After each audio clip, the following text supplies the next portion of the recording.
Citizenship, left versus right, us versus them. While we pay to keep our politicians fighting, how do we, the people, rise up and solve the great challenges of our time?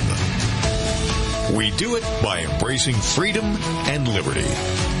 There may be no such thing as a free lunch, but this hour is as close as it gets. Welcome to A Free Solution. Hey, happy Christmas Eve. Yes, Larry Sharpe here, host of the Sharpe Way, here Christmas Eve with you during your lunch. Maybe you're working, maybe you're not. Maybe you're a lazy bum and you just woke up. I'm teasing you. I think my family's probably still asleep anyway. But yes, we're all enjoying our Christmas Eve. The kids, I think, aren't in school. I know mine aren't. So thank you for tuning in here at WYSL, WENYENI in Elmira Corning, The Patriot, and WACK in Newark, New York. If you are up and about, awesome. 585-346-3000. Wish me a Merry Christmas if you like, or a Happy New Year, or a Happy Kwanzaa, or a belated Hanukkah, whatever's your thing, a Festivus. All good. Holiday season, let's enjoy. But it's not enjoyable for everybody, obviously. But I want to give you a little bit of what I think is good news. Some of you may be paying attention that recently in Western New York, there was a lawsuit by a gym owner, by a guy by the name of Robbie De Niro. I hope I've said his name correctly. I think it's De Niro. And he wanted to stop this 25% capacity limit in opening up his gym. He said, look, gyms are not super spreaders. We found out that they aren't. We found out that, it's not what they say. And you know what? Not just that. It's not constitutionally correct for His Majesty King Andrew Cuomo II, oh, hail the King, our governor, our Lord and Master, who deems some of us non-essential, to just decide gyms can't open and his can't open, and he wants to open up his gym completely. Well, he won his lawsuit. Supreme Court said, no. State Supreme Court said, no, you can't do this, Your Highness. He actually beat the governor. Well done. Now, I know some of you are saying, really, why do I care? I don't go to a gym. Why do I care? You might think that. I get it. The issue is, someone finally said no to His Majesty. That's a good thing. And if you don't want to go to Robbie's gym, don't go. But some of you probably do want to get out. Some of you probably do want to go to a gym or whatever is your place to kind of get your head in the right spot, to get your body in the right shape, to get your mind in the right place, to meet people who think the same way you do about health. All good. So for that, it's a win. So congratulations to Robbie and to his lawyers, Paul Cambria and Todd Aldinger. I hope I'm going to say it right. Aldinger. Ooh, did I say it right? Aldinger. One of the two. So congrats for them. And congrats for us. Now, I know some of you are thinking, but Larry, do we really want to be going to a gym now with COVID? It's a valid question. It really is a valid question. And maybe you shouldn't go. The question I would ask is, does that mean the governor should shut a gym down? No. Maybe you shouldn't go. Maybe you don't want to go. Fine. Maybe you don't like his gym and you think another gym is a better gym, or you want to run out in the open. Okay. Do you. And let Robbie do him, and let the people who are there do what they need to do.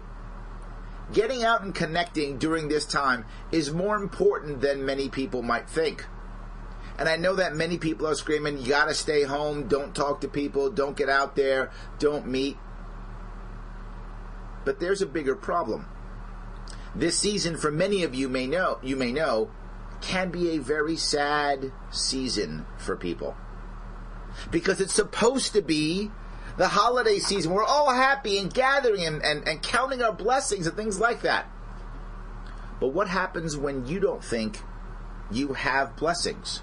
What happens when you believe that this year has battered you so much that you don't have blessings anymore? You believe that this is it for you. Generally speaking, an increase in unemployment equals an increase in suicide. It does. People will argue on what percentage equals what percentage, But either way, it's there. The data is there. We can argue on the specific numbers, but it's there. But Larry, we can't stop people being unemployed. True. But it isn't about whether someone's actually unemployed. It's about whether they believe that it was fair or not. That's what we believe in. That's what makes us scared or worried. Was it unfair? Did I get hammered? Is there a future? And often people don't think it is. And then they go to some Christmas party or some holiday gathering, and there's people there who didn't get hammered, who were doing okay, maybe didn't even miss a paycheck. And now they feel like, oh, I'm the loser. I'm the bad guy. Everyone's looking at me. And they may or may not be. Who knows? But maybe they are. So now they don't want to go, which puts them in an even worse spiral. Because now they won't go to get the support they might need. Now they won't go to meet people who might say, I got you. So now they isolate. I know. I've been there. That was me in 2009, 2010. That was me. I've been right there, contemplating my life, contemplating my future, when I literally had a wife and 2 kids. Thinking that maybe ending my life was a better answer and convincing myself that that might be the right answer, when literally I had 3 people who depended upon me. No logic whatsoever. Makes no sense whatsoever. But it's not logical. When someone is in that spot, that place of helplessness, despair, or maybe even depression, but it may not be depression, it might just be temporary despair or helplessness. It's not logical. It's totally emotional, and you find ways to validate horribly bad behavior. You find ways to validate self-destructive behavior as the right answer. So what do if we love that person? Well, we go to them if we do, and we say things like, count your blessings. There are people in Africa right now starving. There's worse people out there. And when we do that, we make things worse. Yes, we make things worse. I'm asking you, if you are that person who has someone in your life who might be hurting now, and maybe they're not obviously showing it, but maybe they are. If they reach out to you, and I hope they do, please don't tell them to count their blessings. Please don't tell them how other people are worse than them. Because what you're actually doing is you're disrespecting their pain, you're dismissing their worry and their fear, and you're making them feel stupid and worse. And you will make the spiral of despair worse. You will make this self-hatred worse. You will be making things worse by trying to make things better. I'm asking you to realize something very important. If you happen to be in a good spot now, and I hope you all are, and you know someone who's not in a good spot, you don't have to try to make them happy. In fact, you shouldn't. Making them happy isn't the answer. Ignoring them isn't the answer either. It's not a black and white situation here. As always, it's nuanced. In this case, if you're going to be having Christmas dinner, either in person or virtual, or whatever it is, over the phone or Zoom or whatever is the thing you're doing, realize that if people are hurting this, particularly during this season, when they're supposed to be happy and counting their blessings, you don't have to make them happy. You just have to be there. What they're looking to do is connect and see a future and understand that they're not alone. You don't have to fix them. It's not your issue. Yes, I'm a libertarian, absolutely, and I always say the same thing. Consent, consent, consent. I wear this on my sleeve every show. Don't help somebody unless they're asking for it. If they want you to help them, then please help them if you can. Please, if you can. Maybe not in the spot to help them, but if you can, please. If they ask. If they're not asking, you don't have to help them.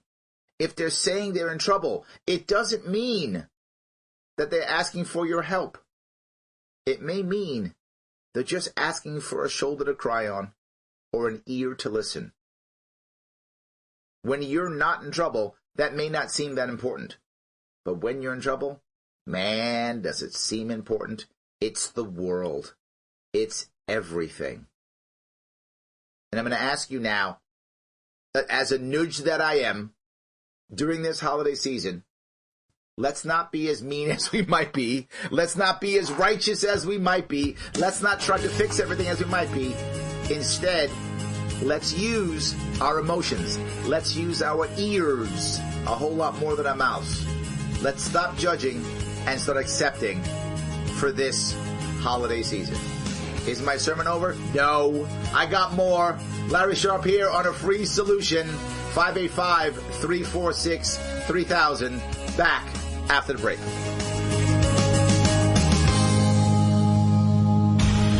Your business relies on computers and technology to operate. Slow, unreliable networks and servers can cause unplanned downtime and affect your bottom line. The experts at Simple Tech Innovations are here to help. Their preventative maintenance program ensures that your computers and network are kept up to date and monitored for any issues, keeping your business running smoothly. They also help clients achieve HIPAA, PCI, and New York State cybersecurity compliance to keep your network safe and secure. Whatever your business IT needs are, Simple Tech Innovations should be your first call. They've won the Best in Rochester 8 years in a row and have an A+ Better Business Bureau rating. Call them today for a free consultation at 585-200-3182. That's 585-200-3182. Simple Tech Innovations.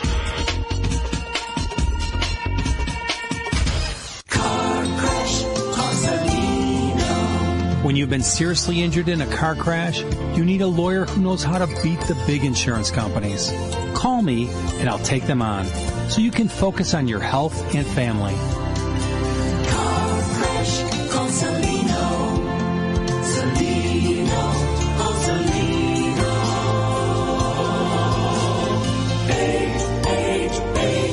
888-2020. Main Street, Rochester.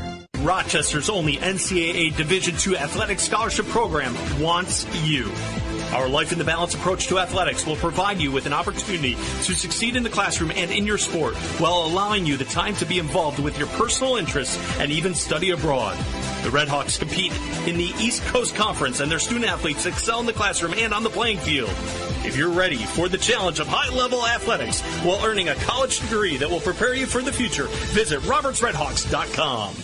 Why do businesses choose to move their website from Wix and Squarespace to Simple Tech Innovations? Maybe it's their excellent customer service or attention to detail. Maybe it's their ability to give a truly customized solution. Or perhaps they just like the fact that Simple Tech is a local small business that builds great relationships with its clients. Whatever the reason may be, you can rest assured knowing that the local team at Simple Tech has your best interest in mind when building or updating your website. They're hands-on and love helping customers achieve their goals. But don't take my word for it. They've won the Best in Rochester 8 years in a row and have an A+ Better Business Bureau rating. If your website doesn't match your dreams or isn't achieving your goals, give the professionals at Simple Tech Innovations a call today for a consultation at 585-200-3182. That's 585-200-3182. Simple Tech Innovations.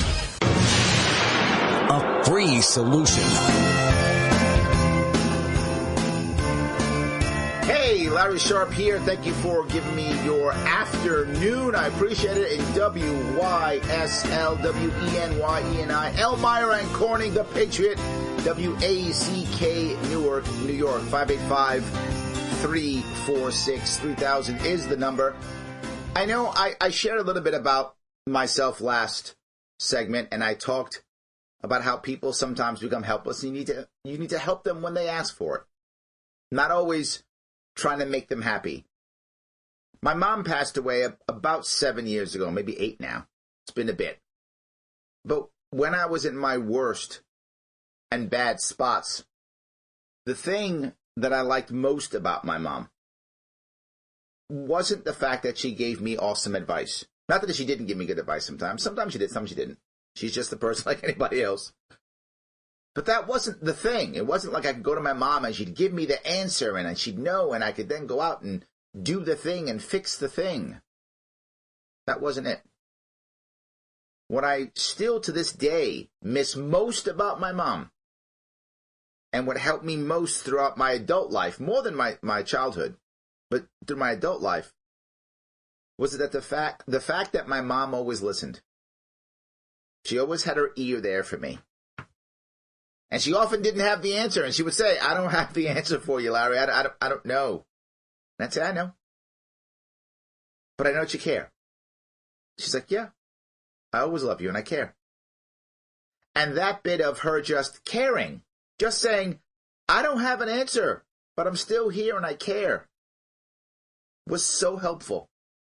Think about the times when you've asked someone or told someone you were in trouble, and when they didn't have the answer, they actually got mad. They were upset. Well, I don't have an answer for you. What do you want from me? As if that's what you were doing, as if somehow it was under them. How many times have you done that? Think about how selfish that is and how bad you've made the person feel or how bad they made you feel. It just made things worse. You thought, I'm not going back to that person. Well, they thought, I'm not going back to you. I bring this up because you don't have to have the answers. You have to have an ear. That's it. Just listen. A person's in trouble. Listen. It's okay. Just do that. It's what I missed most about my mom and what I think that most people would want others to have. Just have an ear. Now, I bring this up because when we get together, boy, is this a politically charged time right now. You know it. I know it. We all know it. And people are going to start talking about, my guy's right, your guy's wrong, right? Your guy's evil, my guy's awesome, or whatever is their thing. And you're going to want to fight back. And people are going to jump on board their team even harder, particularly when they're in trouble because it makes them feel better.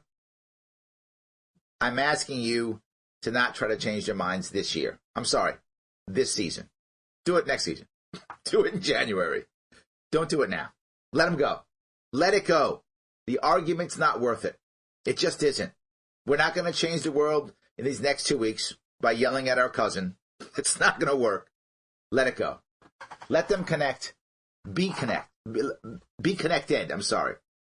Our Constitution, our Declaration of Independence, our divorce papers from the UK, talked about life, liberty, and pursuit of happiness. But some people don't know that it used to say, the first draft was life, liberty, and pursuit of property. They changed it to pursuit of happiness.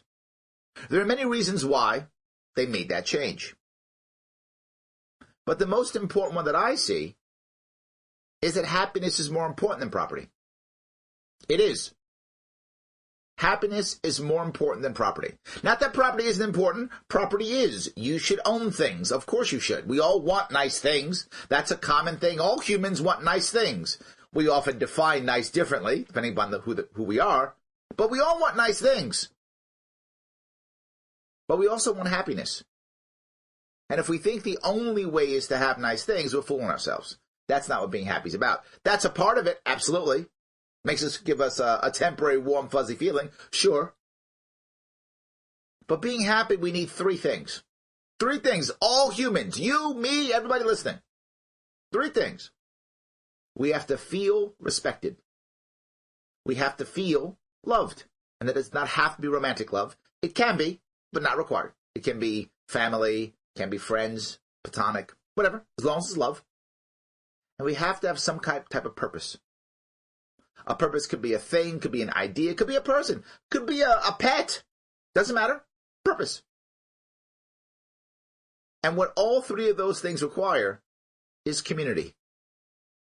You have to have a community of people who respect you, a community of people who love you, a community of people who recognize your purpose. Yes, without that, you lose those 3. That's what happiness is about.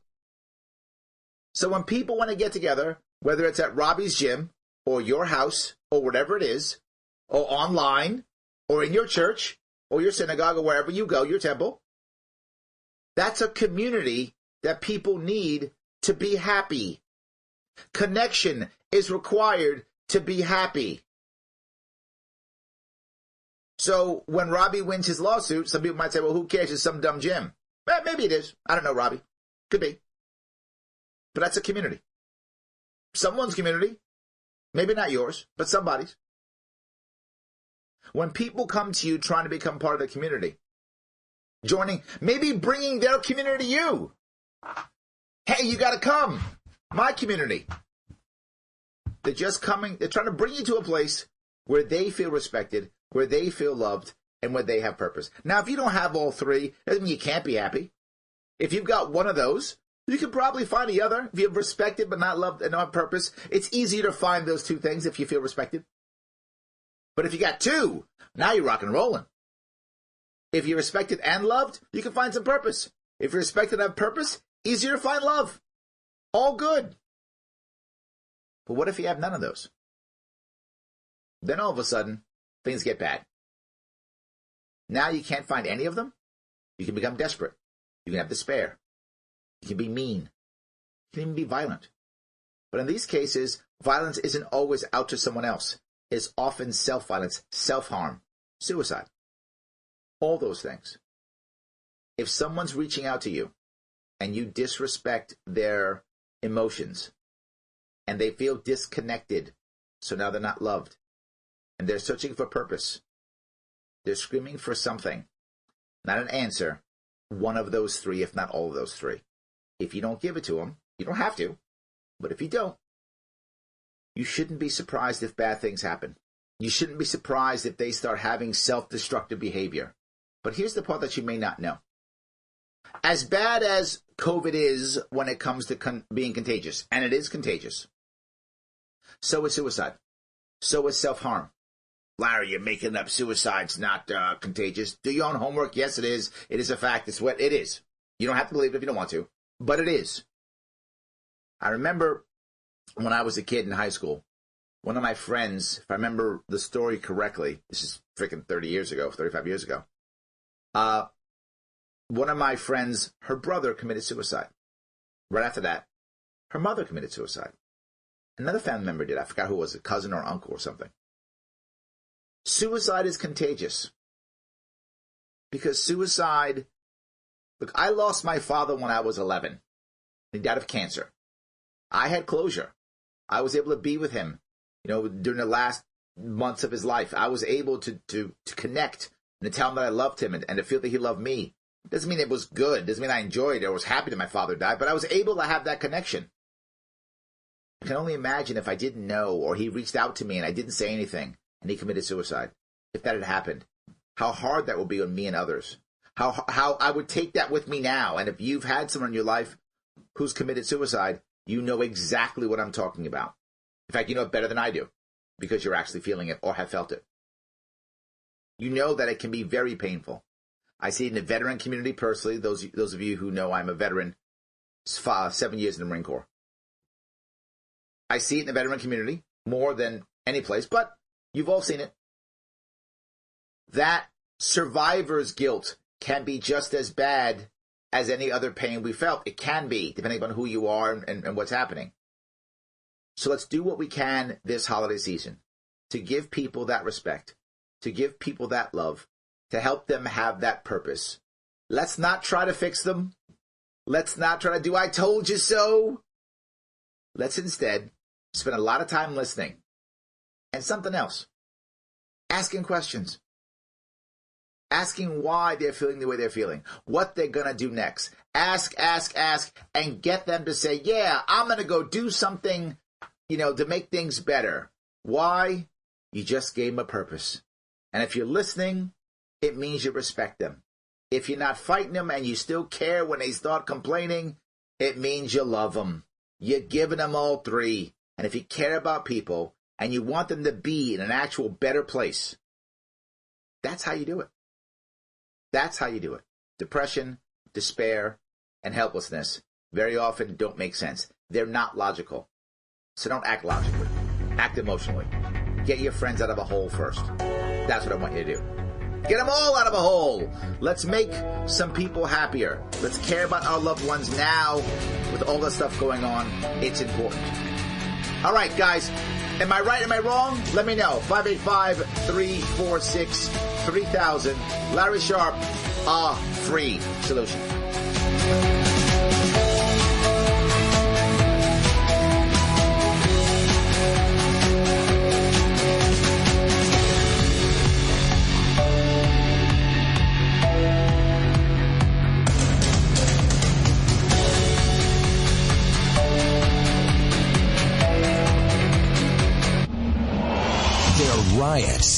not protests.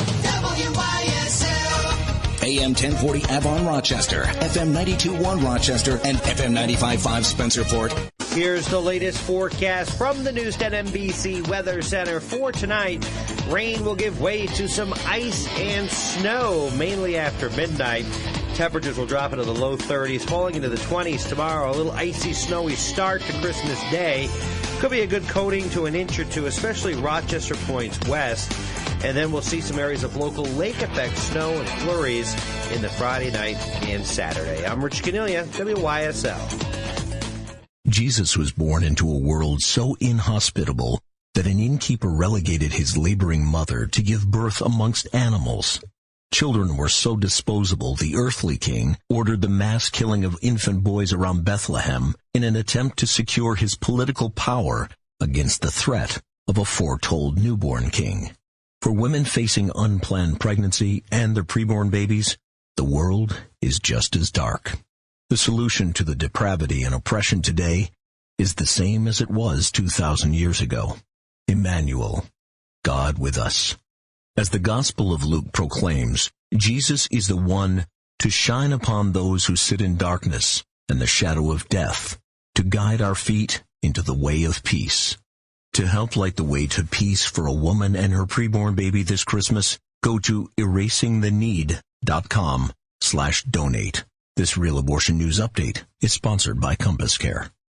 Now is a great time to shop at Victor Chevrolet. Come see how easy it is to do business with us. Winter driving is safe and fun when you lease the 2020 Equinox front-wheel drive LS. Just $129 a month for 36 months. Or buy it for just $24,990. Or enjoy the versatility of a tough and roomy 2021 Silverado LST. Lease for only $229 a month for 36 months. Or buy it for just $43,990. Lease a 2020 Chevy Trax LS front-wheel drive for just $89 a month for 36 months. For Equinox, Trax, or Trailblazer, must have current lease in household. 10,000 miles per year. $2,500 cash or trade. First payment, tax, acquisition, and DMV fees are all due at signing for all leases. Would you prefer to buy? Save big when you buy a 2019 Trax LT all-wheel drive with convenience package, power drive seat, and keyless entry and start. MSRP $26,145. Buy it now for just $19,990. This winter, find new roads at Victor Chevrolet, Route 96 in Victor. Visit VictorChevrolet.com.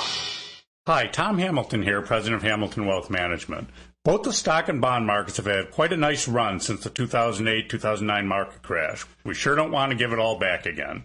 Today, I think we need a different approach to investing in wealth preservation. Hamilton Wealth Management is an independent investment and wealth management firm located in Pittsford, New York. Our clients are successful individuals, retirees, and business owners who don't want to lose what they've worked so hard to save. If you have at least $250,000 in savings and investments, I'd like a few minutes of your time to show you what we're doing differently at Hamilton Wealth Management. So please call our office or visit our website, hamiltonwealthmanagement.com. To meet with Mr. Hamilton, call 585-381-9870 or go to hamiltonwealthmanagement.com. That's hamiltonwealthmanagement.com. Advisory services offered through Wealth Plan Partners. Securities offered through Securities America, Inc., member FINRA SIPC. Hamilton Wealth Management and Securities America companies are separate entities. The historic family furniture building has been totally remodeled. The savings are historic, too. Get $50 off purchases of $4.99, $100 off $9.99, and $350 off $34.99. Amazing discounts on Restonic Biltmore sleep sets. Add an adjustable base to any queen mattress for just $3.99. Shop sofas, recliners, dining furniture, and flooring. 0% financing for qualified purchasers.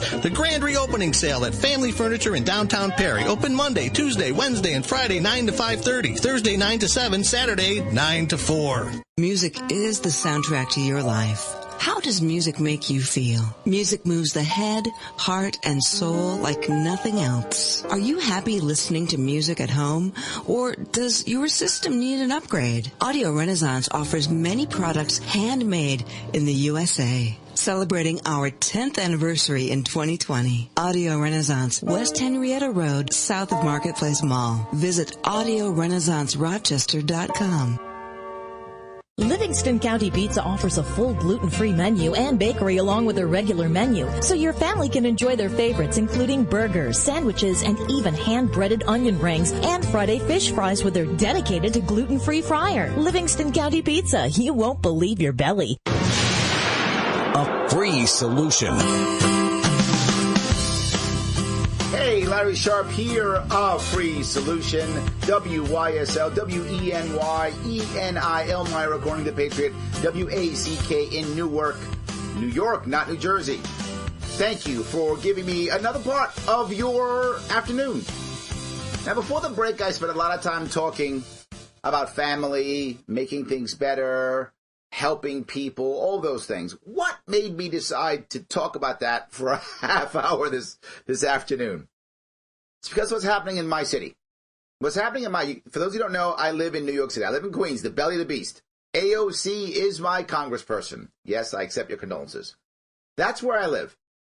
And in New York City, just recently, my glorious mayor, William de Blasio, has put out his new ideas for education. Because, in today's world, in New York, the number one thing we have to worry about is spending more money on education. Not the economy, not people, not the fact that New York City has lost 400,000 people just this year. Not that. Don't worry about that. The whole country shut down. Not that. What matters is new education plan. I'm not joking. He came out with that. And the plan he came out includes, and he proudly announced, emotional and social education. Yes. Check-ins on the kids emotionally and socially. Asking them questions about family and what's going on.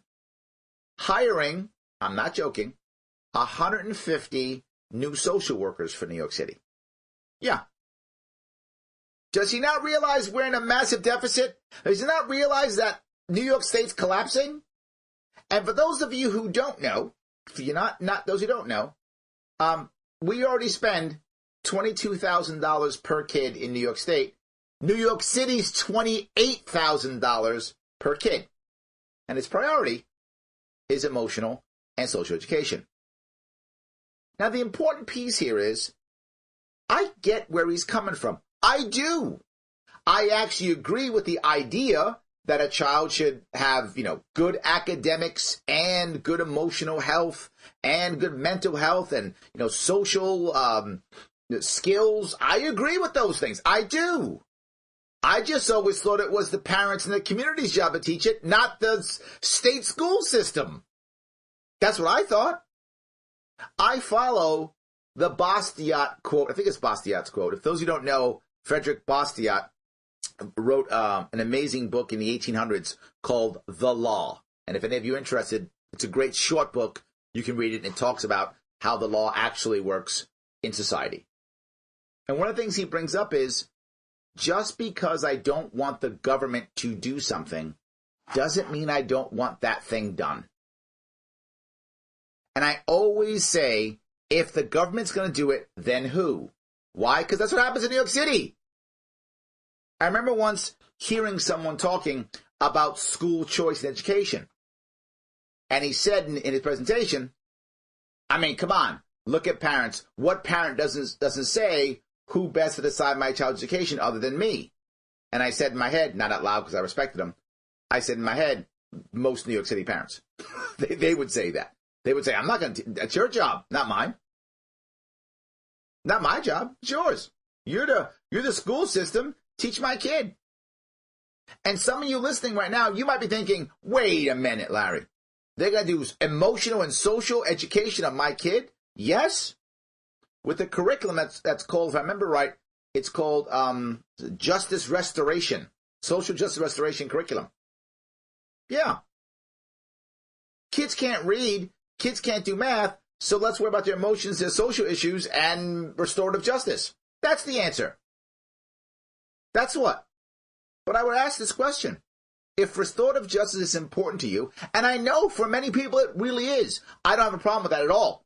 If that's important to you, absolutely, teach your children that. We should all teach our children our values, what we care about, what matters to us. Of course we should. That's what parenting's about. But then you teach it to them. The state school system shouldn't be teaching that.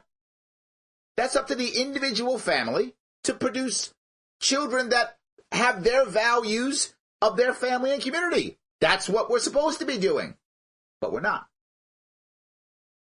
Why do you think I spent the last half hour talking about how we have to step up? I bring it up all the time. Because if we don't step up, the government will. And it will do it worse. And it will do it their way, not our way, not your way, their way, whatever that is.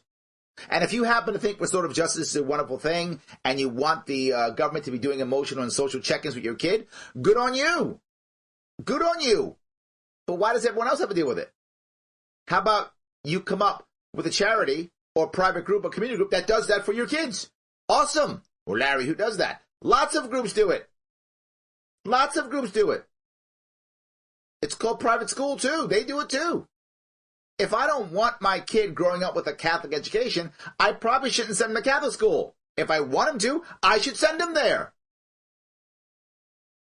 This exists here in New York City. You might say, well, great, Larry, we'll fight back and we'll win, right? Like the Robbie did this gym, he'll fight and stop it. No. What may make you crazy is that a whole lot of New York City residents are on board. Yeah, go do that. What does this actually mean? It means that New York City is going to spend even more money per kid. We already spend $28,000 per kid. I want you to imagine something. What if you have 2 kids like me? I have 2 kids, both now in public school. $28,000 per kid. Why don't they give me $56,000 a year and I'll teach my own kids? And I'll be out by noon and I'll produce whatever they want. They might produce rocket scientists, done. Historians, done. Doctors, done. Accountants, done. You tell me what you want to produce. Give me $56K, I'll give you 2 of them. Or 1 of each. I'm easy. $56K a year, I get to have summers off every holiday, and I'll be done by noon every day. Not a bad deal. Maybe I'm in the wrong business. But anyway, not a bad deal at all. But that's what we're going to do.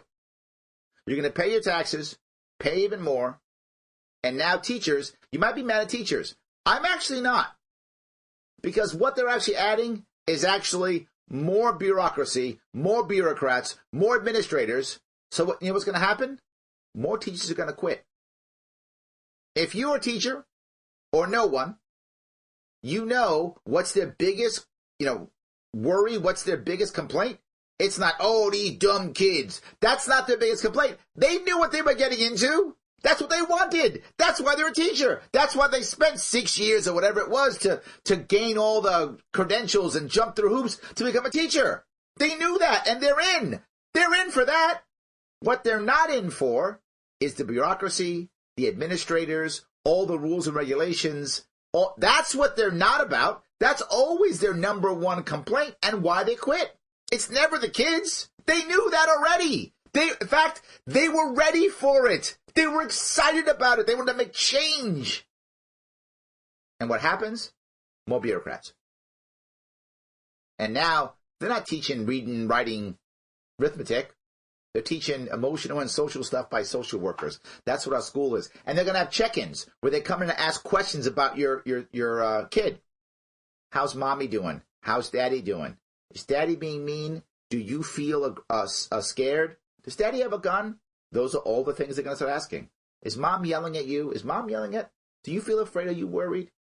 They're going to ask every kid that in New York City. And what's going to happen? Parents are going to get hammered. We're losing more and more from our parents. But I got to be clear about this. This isn't government's fault. You may say, what? Of course it is. You're libertarian. You hate government. That's true. But it's not the government's fault. It's our fault here in New York City. It's our fault for accepting this, embracing this, not fighting back. And you might say, well, Larry, I don't care. I don't live in New York City. You crazy people there. I don't live in New York City. Guess where it's coming next? To your city, to your town, to your county. Yeah, it is. If it works in New York City, it then goes out. Because when I was running for governor, what did I always talk about? Localization. Let local people decide to live the way they want to live. That's a good idea. I love that. If that were true, you wouldn't have to worry about it. You'd say, Larry, you crazy people in New York City, good on you. I'm not doing that. That would make sense, and I'd be okay with that. I would be. But I'm not, because it's not how it works. Once it works one place, His Majesty King Andrew Cuomo II, all hail the king, will institute that everywhere. You know he will. It's what he always does. Common Core is the perfect example of that. He'll do it again. So you may not care about New York City. You should. because it's coming to you next. You should. You should be happy you have me here telling you what's happening. Absolutely. Look, emotional and social health and mental health all matter. Of course they do. I spent the last half hour talking about it. It does matter. But someone's got to do it. And that someone is our community. Whenever you add government, you remove community. So community, we got to step up. I'm saying I will. I hope you will. Larry Sharpe here on a free solution, 585-346-3000. Back after the break.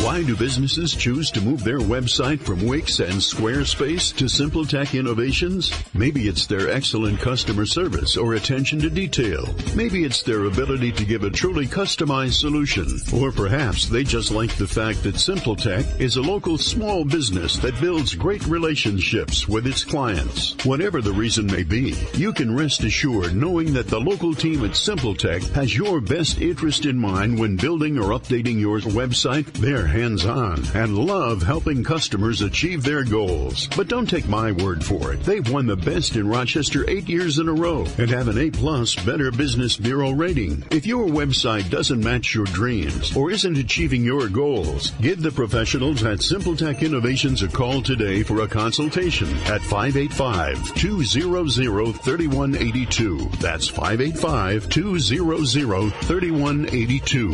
SimpleTech Innovations.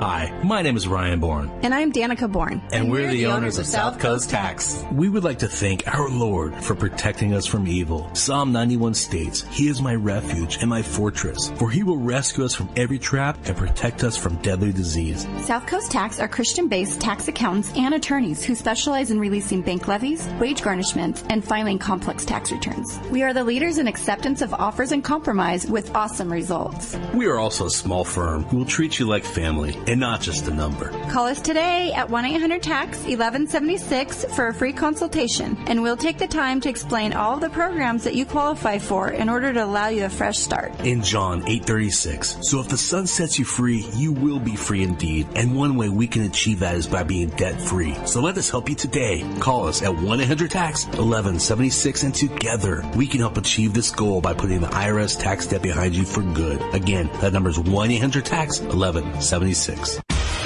Your business relies on computers and technology to operate. Slow, unreliable networks and servers can cause unplanned downtime and affect your bottom line. The experts at SimpleTech Innovations are here to help. Their preventative maintenance program ensures that your computers and network are kept up to date and monitored for any issues, keeping your business running smoothly. They also help clients achieve HIPAA, PCI, and New York State cybersecurity compliance to keep your network safe and secure. Whatever your business IT needs are, SimpleTech Innovation should be your first call. They've won the best in Rochester 8 years in a row and have an A+ Better Business Bureau rating. Call them today for a free consultation at 585-200-3182. That's 585-200-3182. SimpleTech Innovations.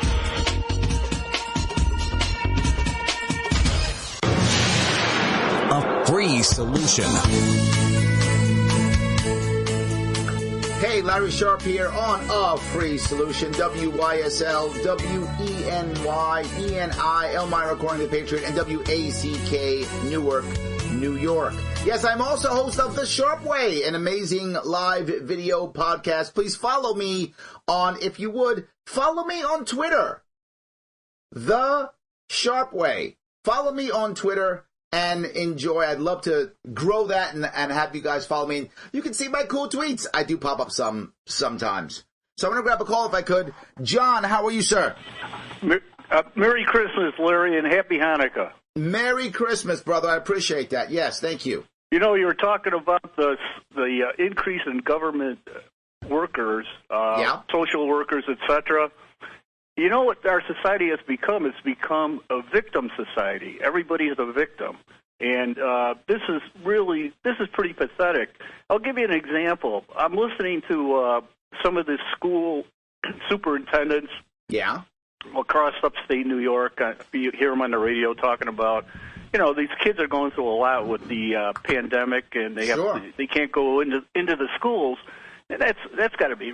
I couldn't imagine, but But one of the things they all mention, I listened to a superintendent from Niagara Falls, New York, and he was talking about getting meals to these kids.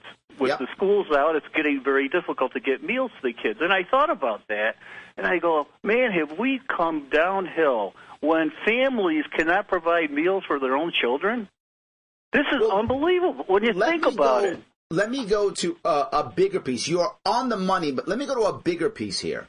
One of the reasons why government has to do this is because community doesn't anymore. And community doesn't because as government begins to step in, by default, community gets pushed out. Remember, what government always is two things. Government is always a monopoly and a jobs program. Everything government does is always those two things, a monopoly and a jobs program, which means now people who would be working in the community are now working for the government.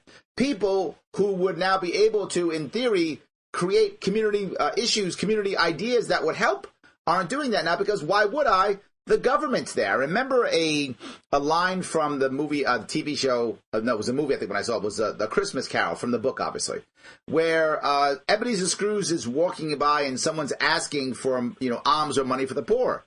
And he says, don't I pay taxes for the government to handle this already? Why do I have to give you something? Now, obviously, he's a tough guy, Scrooge.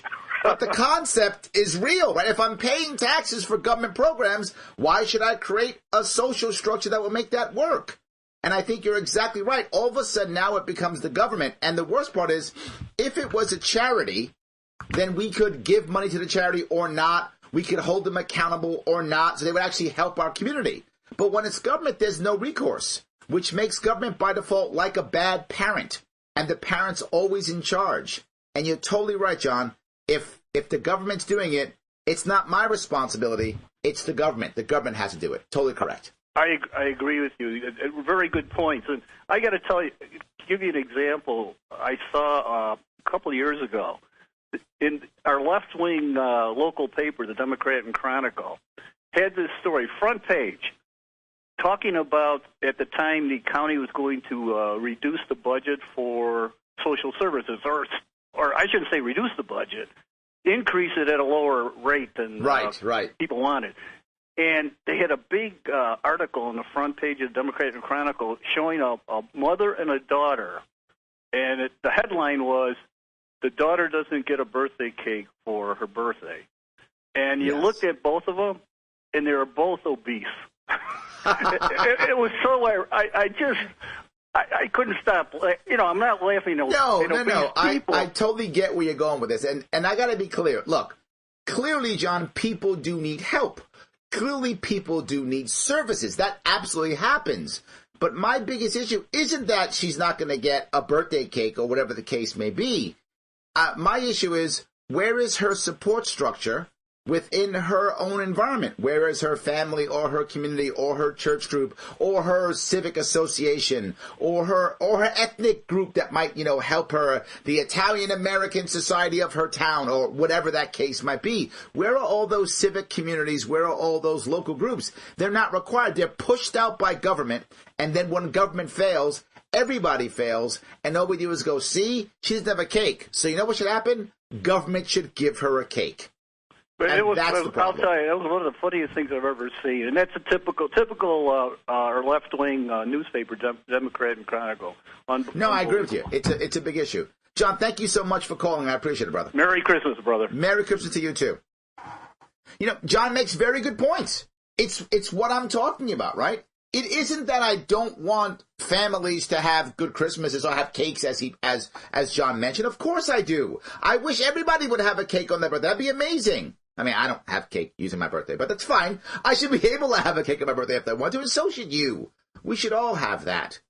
The issue is, why in the world would I want government to be the one who does that? Is there any example throughout history of big government working well and making that happen? Every single time when big government gets in charge, communities go away. How do you know this? Every time we've had big government control, it turns socialist or communist. And then who are the first people, or fascist sometimes, who are the first people to be attacked or punished? Ethnic or religious minorities. Those small communities that actually want to support themselves. Yes, whether it's Jews or Gypsies or Armenians or Mormons in America.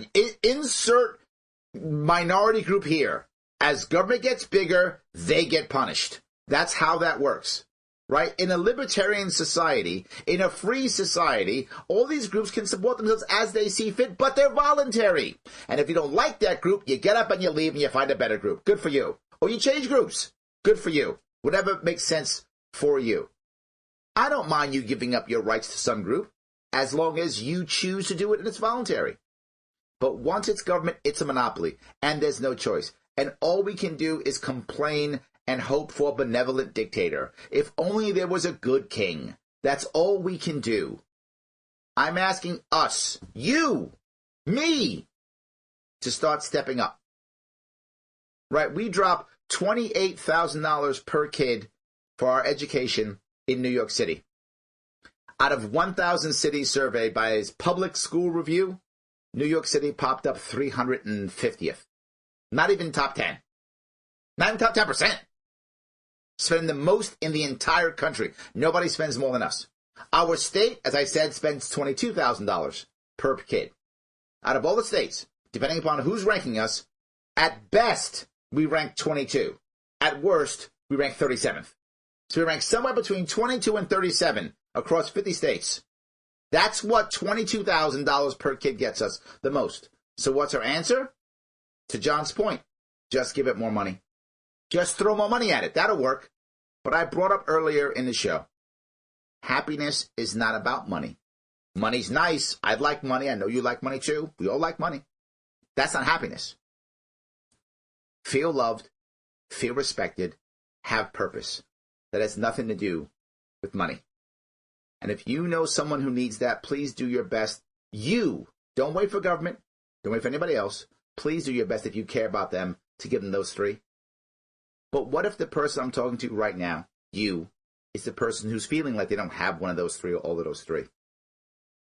I'm going to ask you this season not to give up, not to feel bad, not to feel terrible, but instead to realize something.